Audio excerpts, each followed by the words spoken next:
Good morning, everyone. My name is Khadija Anwar, and this video lecture is of business studies.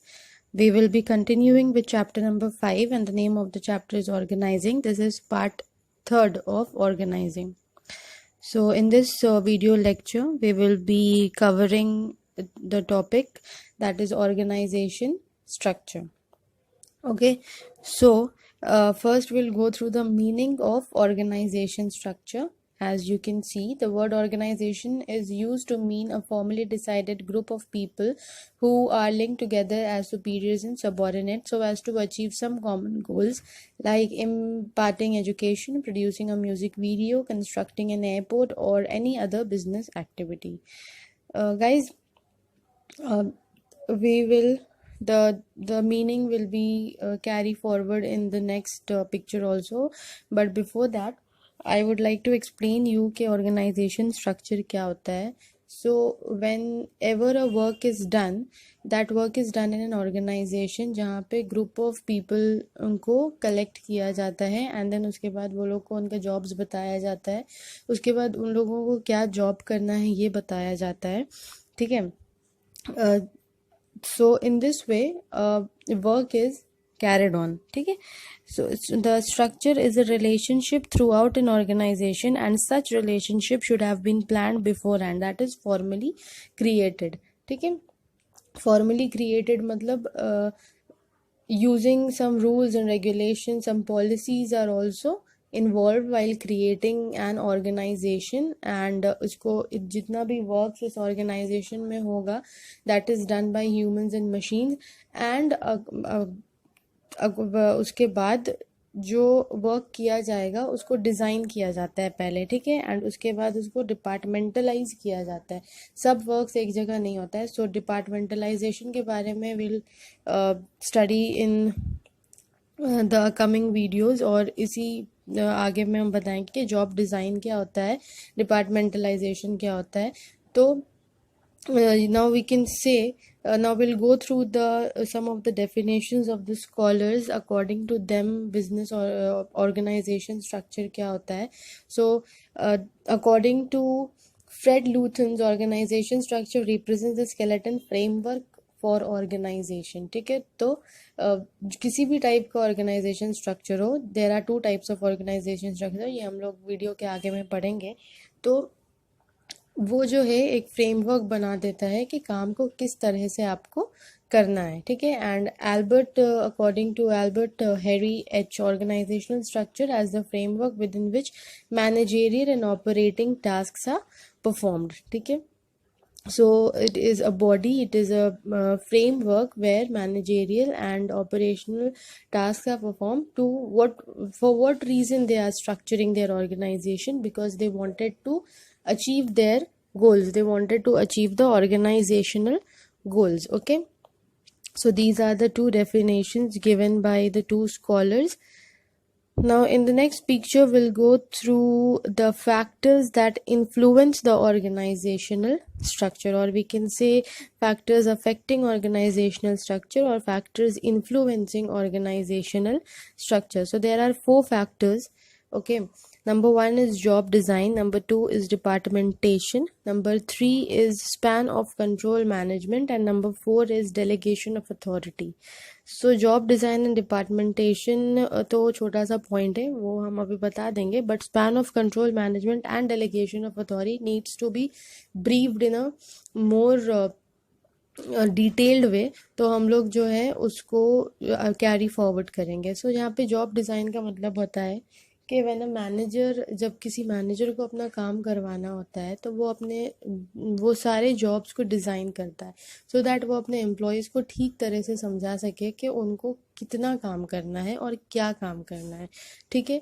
हर एक individual को अलग अलग से उनके काम को बताया जाता है, और ये भी बताया जाता है कि वो किस काम के लिए अपॉइंट किए गए हैं. सब काम वो लोग को नहीं करना है. हर ऑर्गेनाइजेशन में सेवरल काम्स होता है, हंड्रेड्स एंड थाउजेंड्स ऑफ काम होता है. तो सब के लिए एक स्ट्रक्चर, सब के लिए जॉब को डिज़ाइन किया जाता है ताकि वो लोग सिर्फ उतना ही काम करें जिसके लिए वो लोग केपेबल हैं.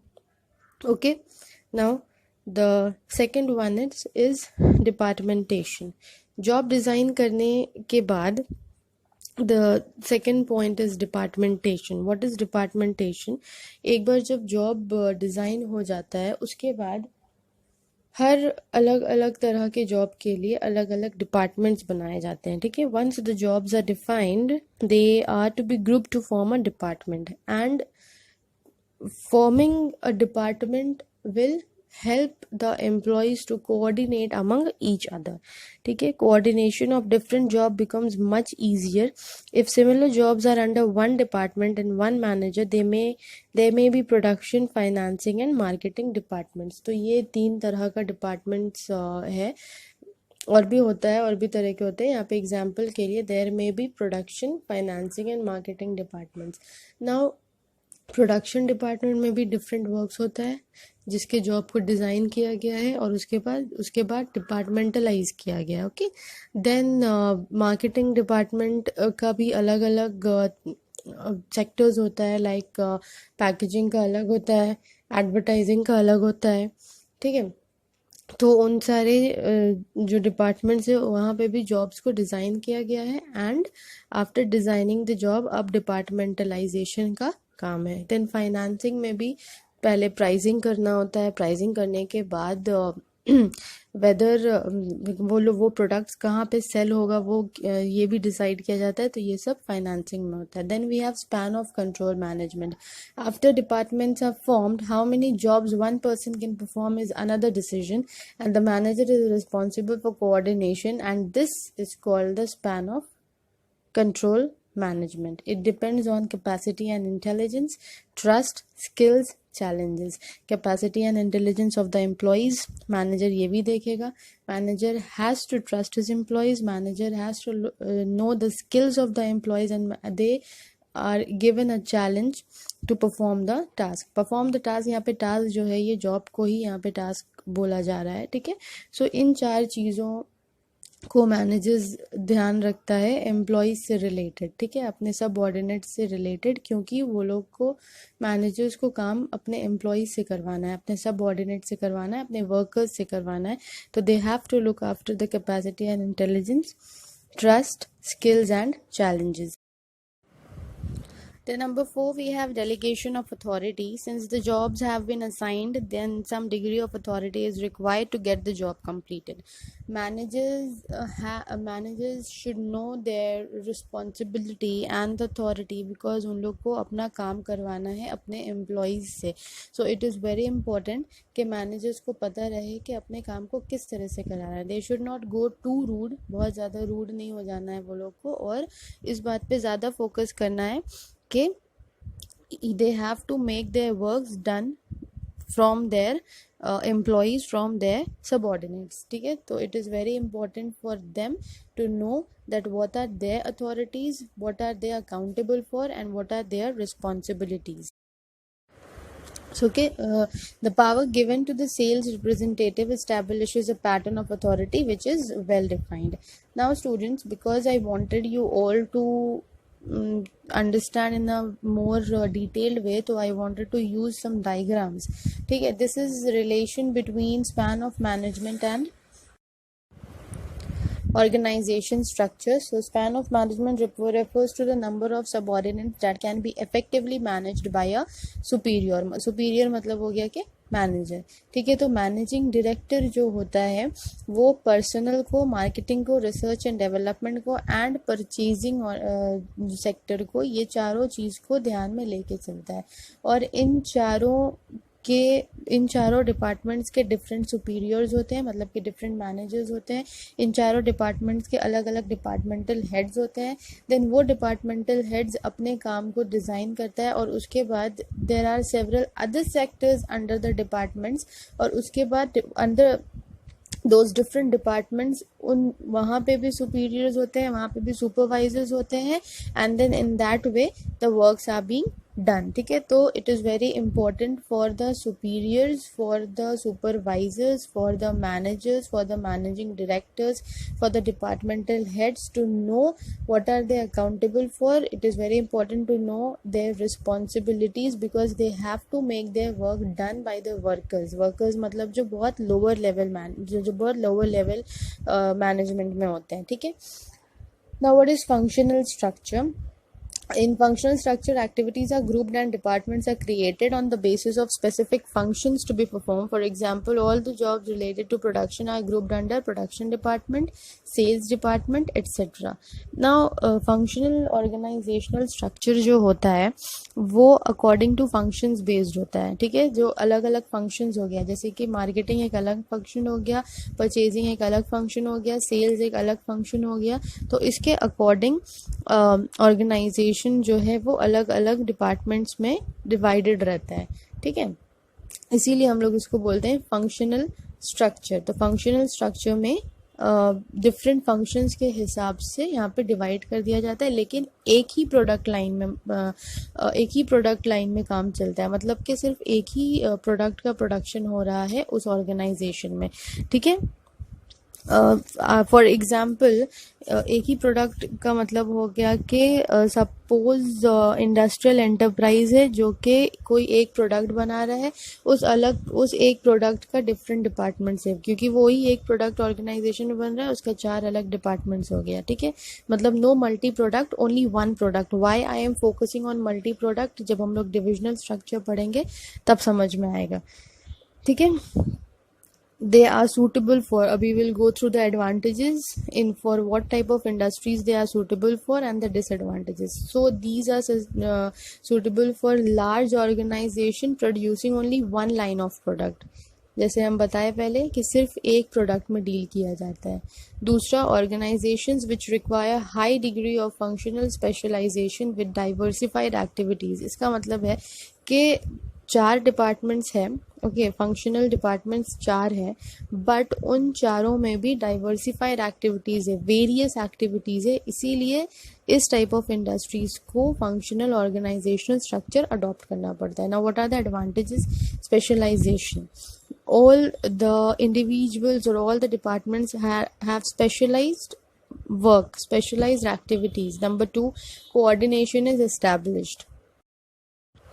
All the persons working within a departmental are specialists of their respective jobs. It makes the coordination easier at departmental level. तो because डिपार्टमेंट्स में डिवाइड कर दिया गया है तो सारे लोग एक ही तरह के काम कर रहे हैं, तो बहुत आराम से कोऑर्डिनेशन जो है वो स्टैब्लिश हो जाता है और इस तरह से काम जो है वो एफिशिएंट वे में जल्दी होता है, ठीक है.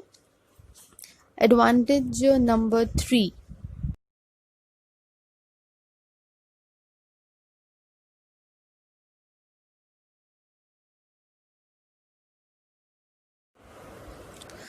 helps in increasing managerial efficiency. Managers of one department are performing same type of function again and again, which makes them specialized and improves their efficiency. So different managers in different departments, and because they are used to perform the same type of job, so it makes them specialized. वो लोग expert हो जाते हैं. Next, it minimizes the cost. It leads to the minimum duplication of effort, which results in economies of scale and thus lowers the cost. क्योंकि departments जितना भी है सब जानता है कि वो लोग को कितना काम करना है और क्या काम करना है, तो एक दूसरे के डिपार्टमेंट्स में वो लोग इन्वॉल्व नहीं होते हैं. इस वजह से डुप्लीकेशन ऑफ एफर्ट नहीं होता, मतलब एक काम 2 बार नहीं होता है, जिस वजह से काम जो है बहुत जल्दी होता है. And it also louvers the cost, ठीक है. प्रोडक्शन फास्ट हो जाता है, और प्रोडक्शन फास्ट होगा तो कोई भी प्रोडक्ट का प्राइस जो है वो कम हो जाएगा. Next, divisional organizational structure. Dividing the whole enterprise according to the major products to be manufactured like metal, plastic, cosmetics, etc. is known as divisional organizational structure. तो डिविजनल ऑर्गेनाइजेशनल स्ट्रक्चर ऐसे organisation में adopt किया जाता है जहाँ पे 1 और more product का प्रोडक्शन हो, जैसे कि cosmetics, garments, footwear, skin care, ठीक है. यहाँ पे 4 प्रोडक्ट्स है, and all these 4 departments have different personal department, different marketing department, different research and development department and different purchase department, ठीक है. वैसे ही स्किन केयर का प्रोडक्शन डिपार्टमेंट अलग है, मार्केटिंग डिपार्टमेंट अलग है, फाइनेंस डिपार्टमेंट अलग है. According to the diagram it is very easy to understand कि जब वन लाइन ऑफ प्रोडक्ट का प्रोडक्शन होता है वैसे जगह पे फंक्शनल ऑर्गेनाइजेशनल स्ट्रक्चर को अडॉप्ट किया जाता है, और जब मल्टी प्रोडक्ट्स होता है प्रोडक्शन में तब डिविजनल ऑर्गेनाइजेशनल स्ट्रक्चर को अडॉप्ट किया जाता है. Now will go through the advantages, disadvantages and suitability of divisional organisation structure. Okay, now divisional organisational structure में जो डिपार्टमेंट्स, हर एक प्रोडक्शन का डिपार्टमेंट्स अलग अलग होता है. Okay, so the suitability is this structure is suitable in organization producing multi products or different lines of product which requires product specialization. Also, growing companies which intend to add more lines of product in future adopt this structure. मतलब कि कोई एक company जो एक ही line of product से begin किया है, अपनी कंपनी को स्टैब्लिश किया है, but they have their future plans to product more than one product, ऐसी कंपनीज भी डिविजनल स्ट्रक्चर को अडॉप्ट करती है. Advantages, number 1 is quick decision making. The decisions are made in a very quick and effective way. Number 2, divisional results can be assessed.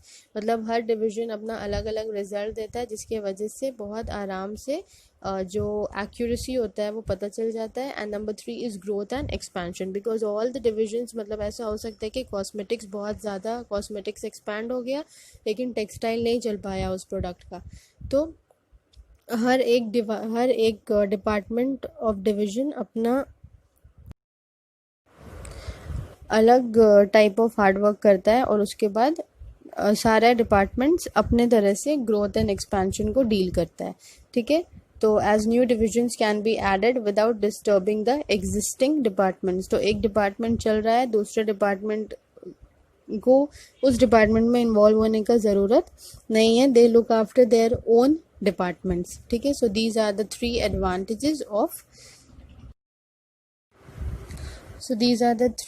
advantages of divisional structure organization.